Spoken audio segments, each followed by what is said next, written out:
righty. Hello, everyone. My name is Chris Douglas. I'm Senior Warden of Virginia Research Lodge. This is our first live unstated meeting where I have people in the room with me. Y'all want to wave to the camera. And then what I'll probably do then is I'll mute when I'm not speaking. You can turn the mic back on. We are doing a panel discussion. I call this a very special Scottish Rite meeting or episode, because we're here at the Scottish Rite Conference in Richmond, and we're taking time out to have an unstated meeting for the Research Lodge. So that's really cool. Since everybody's here, I'm not going to send my usual links around, but you can ask me afterwards if you don't have links to our Facebook page or what have you. I think most of you are already in our group. But I want to welcome everybody who's here today. And I'm going to ask you to just go around the room real quick and introduce yourselves. Sorry. Wes Latchford from the 35th Masonic District in Virginia Beach, Virginia, and also the Director of Education for the Norfolk Valley of the Scottish Rite, and also the DEO for the 56th District. Hi, Terry Smith. I'm the Veteran Master of the Alexander Scottish Rite here at the conference. I'm also the King of the Frontier number 25 chapter, and I'm at Henry, Senior Warden. Henry number 57. So looking forward to today's discussion. Bill Pleasance, 25th Masonic District, also the Valley of Lynchburg for Scottish Rite. Tim Thorman, Master of Buena Vista Lodge number 186 in Buena Vista, Virginia, and the Junior Warden of the Valley of Lynchburg, and District Deputy High Priest for the 14th Capitular District of the York Rite. Hi, John Suit, Freedom Lodge 112, Eldersburg, Maryland, also member of Alexandria Scottish Rite, past Commander of Kadosh. Mike Taldo, past Venerable Master, Alexandria Scottish Rite, past Master of Freedom Lodge number 112 in Eldersburg, Maryland. Nice. All right. And as you can see, everyone here is much more qualified to be here than I am, but you're stuck with me as your host. Okay, so how about I'll pose a question, and then I don't expect everybody to answer every question. We just sort of raise your hand and then go, and then we'll see whoever wants to respond. I've got a total of 1, 2, 3, 4, 5, 6, 7, 8 questions, and we may hit them all up. We may not, depending on how long the discussion goes. All right, last question. I appreciate everybody. Most of y'all stuck around. I know we went just over, we're right about an hour. But it took us 20 minutes to set up, so we've all been eating here since 11:30. Should lodges require a dress code for attending meetings? Well, I will just go out on the record and say absolutely. We do require you to be dressed up in Maryland. The only way you can get in not being in a suit is by the discretion of the Worshipful Master. And if you do come in and he decides that your overalls aren't quite clean enough, he can tell you to leave. And we have brothers that will show up and apologize. They usually make a point to come up and apologize if they, are not in the right attire, and they still desire to seek interest. And I think it's incumbent at that point for the Worshipful Master to go ahead and allow them to attend, as long as it's not objectionable, like they're somebody else in the lodge objects. But I give you one direct experience. We had a senior deacon move to South Carolina, and he went to several lodges in South Carolina, and he thought the people were nice and the ritual was okay, but there was a problem with that. There was 2 problems down in South Carolina. So I don't want to cast aspersion to all my brothers in South Carolina, but let's just put it this way: you're showing up in overalls. That was a turnoff, because he showed up in a suit. So immediately he stuck out, right? And you're reading your ritual. That's a faux pas that you can't do in Maryland. And so between those two, he still hasn't joined a lodge down in South Carolina. Now, there might be some lodges that he can drive to that will meet his requirements, but I think it leads to a more professional meeting. That's my opinion. Yeah, I think it probably does hurt retention for Maryland. I'm not suggesting we do anything differently at this time, but I'm guessing that, it used to be when I started working, I wore a suit every day. And over the years, it less and less and less, more business casual, to the point where we could wear jeans to work, same roles, but the culture changed. And we in masonry certainly haven't changed with respect to that, in terms of attire and meetings. But the younger people never went to work in suits, even, if they're engineers or professionals or what have you, or a lot of them didn't. So they're making a decision. Do I get home early from work, change into a suit and go to lodge? It's not like I go to work and what I'm wearing and go to lodge like years before. So now they have to decide whether they're going to then change, get in the car, drive to like instead of just staying home. Especially when their kids like, hey, will you play catch with me? And no, I got to go to lodge. I just came home to like. There's all these things that interrupt people and reasons people go to lodge. Obviously, if they were closer to lodge, this isn't always so much of a thing. Well, you make a very good point, John. But I've never been closer than 30 minutes to a lodge that I belong to, and a few hours away from Scottish Rite. So it's one of those things where if you allowed even like business casual, I do think that would improve retention. Now I might even side on the argument side of, well, when you're in lodge, it's supposed to be, solemn in a lot of cases, and depending on the work, I may compromise and say anytime degree work is happening, you're in a suit, and if it's just a regular business meeting, maybe business casual would be okay, like that kind of thing. I had that experience because I visited a lodge in one of the Carolinas, and I always take pictures. I love because to me every lodge room has its own personality. Oh yeah. But and I came in, my wife looked at it and he goes, "Are you the only one in a shirt and tie?" And I said, "Well, I'm also the only one with my shirt tucked in." But I do think it goes back to what and again, when you're talking about the solicitation, it goes back to what someone I thought well put to me one time, and he goes, Masons take good men and make them better. We don't take bad men and make them good. That's right. So there has to be something in there already that makes you suitable for it. Your best handball partner, just somebody that you play pickleball with might not be the best Mason. And it's not that he might not be, but there is more to that. I think it's always when I get questions about it, it's because I've set an example. And I'll enthusiastically talk about, oh, well, we're doing this and, we're doing that. And I'll just say, hey, what'd you do this weekend? Said, oh, we went to a meeting, or like, we're planning on doing something for Lafayette's anniversary of his visit coming up. Or I went to, to Fredericksburg and went to a great meeting with a bunch of lodge brothers there. That sort of thing intrigues people. And again, that's the kind of thing that makes people, as they say, knock at the door. Right. Because they see something that you're enjoying, not just because you're enjoying it, but it's actually meaning something to you. So in a way, that's an example of bringing people into that you're not recruiting, and you certainly want to answer questions for that. But it's the same thing true. Like I said, I doubt, when I was a little kid, if I'd have gone to my grandfather, he probably wouldn't have said a thing to me about it. But I think now, when people ask me, I'm very, open to saying, hey, I really enjoy what I'm doing, and here's why. It's a higher group. It really is a higher group of friends too. When you think about it, your best, when you turn around these days, I realize that most of my, not all of them, mind you, but a top half of my good friends, let's say half of them, are people from my lodge or other lodges. Yeah, they're a great country song. They're a class of losers. Yeah. So, go ahead. Sorry. Yeah. So, but I think a good part of the conversation when it comes to what constitutes appropriate attire for whatever it is, again, whether it's degree work, whether it's just a monthly statement communication, it's social functions. Part of what brought this into a little more light this year in Virginia was the Grand Master kept getting asked, basically the question, do we need to mandate, what is appropriate attire in the lodge? And I love the way he approached it, because he couched it with what masonry was, when he came in the craft, where, it was not only coat and tie, but it was dark suit and tie.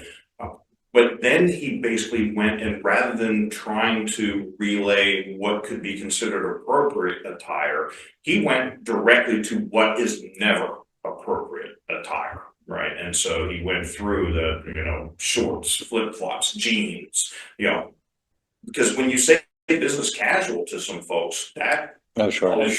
Yeah, well, and with 2 tours active duty with NATO, you learn very, very quick that business casual in Europe is not American business casual, and you end up with that guy that shows up, in a golf shirt and shorts, and everybody else, business casual is you're not wearing a formal suit, you're wearing a sport coat and a tie, so you learn that real quick. But I think it's just incumbent on us with our expectations. Yeah, of course. Right? What do we expect from our brothers? And again, when that question came up, I always go back to the source and went to the Virginia Methodical Digest, and this is how it describes how brother must be clothed in lodge. Every brother must always appear in his lodge, properly clothed and in clean and decent apparel. Which then, to me, leaves it up to each individual lodge to determine what that means for their lodge. And I'll tell you, the lodges in southeastern Virginia in the summertime, we can sometimes be 1 foot from the gate of hell with temperatures, because temperatures will exceed 100 degrees and the humidity will be 1,000. And I learned very quickly going into my year in the East, my lodge, the officers wore tuxedos for stateds year round. And in having a conversation with our Tyler, who sits in the anteroom, which is not air conditioned, he was like, "Can we please do something other than tuxedos in the summer, because I'm dying out here?" At which point I was like, okay. So we got lodge shirts, the expectation, khaki, pants, and dressed shoes, not your sneakers or anything else. And it played out pretty well, so much that it has been going on long enough that nobody really remembers the fact that we wore tuxedos all the time. But again, there's that expectation that this is what you're going to wear. And I think that's really what it is what's expected. We had the current master of Kempsville Lodge went and visited Montana just this past summer. One of his relatives was being installed as master. And you want to talk about differences in philosophies of what is appropriate attire. And this was an installation of the worshipful master, because they do this mid-year with the Grand Master of Montana there. And he had on cowboy boots and a flannel shirt and a Stetson. Wow. Because that's what that's their expectation. Right. So I don't know. Again, we like to talk about, it's the internal, not the external, and it's the qualities of the man. But again, I had actually written a research paper at one point that was dressed to the nines, the symbolism of a well-dressed Mason. It kind of went through the whole history of being dressed to the nines and what does that really mean, and also learn a lot about the casualization of America. Yeah, I just wanted to. I think likewise too. And for example, if you've ever visited Prince Hall Lodge, they were very highly dressed because they have very high standards. And they're generally, you don't see them without gloves, for example, for the most part. But I would say I kind of look forward to lodge, an appropriate lodge publisher, particularly if your lodge has a specific shirt every summer. But then again, by that time that's over, I look forward to wearing the suits in the fall, because like I said, most of us do not wear a suit at work anymore. I think that's the thing that's from the beginning of the 20th century to the end of it, that most people wearing a suit and tie to work is much lower. Even in banking, I work in a call center, and we don't do that anymore. So the best piece of advice that I got on that in the last couple of years, because I started saying to someone, said, well, it's kind of a pain when I get to lodge and I have to change into a suit from when I was working in. And he says, why don't you wear your suit pants and a shirt at work that day and just put on your tie and coat when you get here? And it works for me. It was a great piece of advice, to transition that day when I know I've got a lodge meeting. I wear my suit pants or my dress pants at work and a button-down shirt, but I don't have my tie and coat on. It's funny you mentioned that, because the folks in my office have actually noticed the second and third Thursdays when I go to work. Yeah. And I'm not wearing my golf shirt. I'm wearing a dress shirt. But my granddad, who, God love him and God rest his soul, had always said, you can always dress down, you can never dress up. Yeah, of course. So if you show up, in suit and tie, and then you find out that it is bib overalls. Well, I can take the tie off. I can take the That's tie right. off. But if I show up in bib overalls and everybody's like the Grand Lodge, Pennsylvania, where all the officers are in black tails and top hats, yeah, I'm not going to take them. That's tougher. Yeah, them Wranglers and make them look anything like what they're dressed in. I agree with you. Whenever I go to a lodge I've never been to, particularly out of state, I wear a suit until I get there and then find out. Because I went to one in Delaware that was on this guy's farm, and they said, I think you better take the tie off.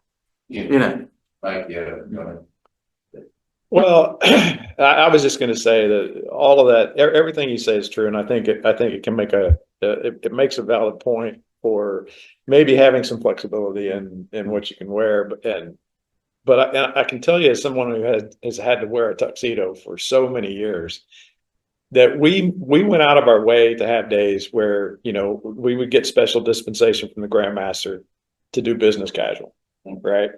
And, you know, but business casual has a definition in Maryland, right? So it's slacks and a polo shirt, right? That's basically it. No flip flops.